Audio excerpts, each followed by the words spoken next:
আমার ভাবতেও অবাক লাগতেছে যে অবশেষে ইলিয়াস ভাই আর শ্রাবন্তীরও লিঙ্ক ভাইরাল হয়ে গেল। খুশির খবর বন্ধুরা, তোমরা নতুন কিছু দেখতে পাবে, শুধু ধৈর্য ধরো। অবশেষে ইলিয়াস শ্রাবন্তীরও দুষ্টু ভিডিও ভাইরাল হয়ে গেল। আই মানে কি? যাই হোক, আমরা তাকে বড় ভাইয়ের মতো সম্মান করতাম, আমরা সবসময় নরসিংদীতে আসতাম, একসাথে সময় কাটাতাম, ভিডিও বানাইতাম, কন্টেন্ট বানাইতাম, কিন্তু এটা কখনো চিন্তা করিনি যে অবশেষে যে ইলিয়াস ভাই এই কাজটা করবে।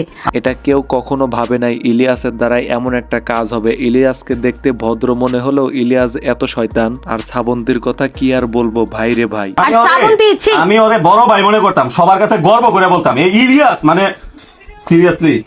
আপনারা যদি জানতে চান তাহলে ভাই ভিডিওর কমেন্ট বক্সে লিংক দেওয়া আছে, আপনারা লিংকটা দেখলেই বুঝতে পারবেন। আসলে মুখে বলতে পারতেছি না, আমার নিজের, আমি মেয়ে হয়ে আমার নিজের খারাপ লাগতেছে। ছি। আর নরসিংদীবাসী, আমি কথা দিচ্ছি শ্রাবন্তীর গলায় জুতার মালা পরাবো। আমি কথা দিচ্ছি একটা মেয়ে হয়ে আরেকটা মেয়ের সংসার কিভাবে ভাঙতে পারে? ছি। আর ওরা যদি এরকম আকাম কইরা ভিডিও দিতে পারে, আমরা দেখাইতে দুষ্কে আমরা ওরা যদি ওইসব ভিডিও করতে পারে তাইলে আমাদের দেখালে দোষ কিসের? এই ভাইটির কথাও ঠিক আছে, তবে আমার মনে হচ্ছে ইলিয়াসের এই ঘটনা সম্পূর্ণ ফেক। এটা সত্য না, এটা হচ্ছে মিথ্যে। ইলিয়াস এমন ধরনের কোনো কাজ করে নাই, এটা আমার কাছে মনে হচ্ছে আর কি। তবে আপনার মনের মতামত কি কমেন্ট করুন। ইলিয়াস কি এমন ধরনের কাজ করতে পারে নাকি করে নাই? আপনার মনের মতামত কমেন্ট করুন। এই ভিডিওটি এ পর্যন্তই, আবার দেখা হবে নতুন কোনো ভিডিও নিয়ে। ততক্ষণ পরিমাণ সবাই ভালো থাকবেন, সুস্থ থাকবেন। আল্লাহ হাফেজ।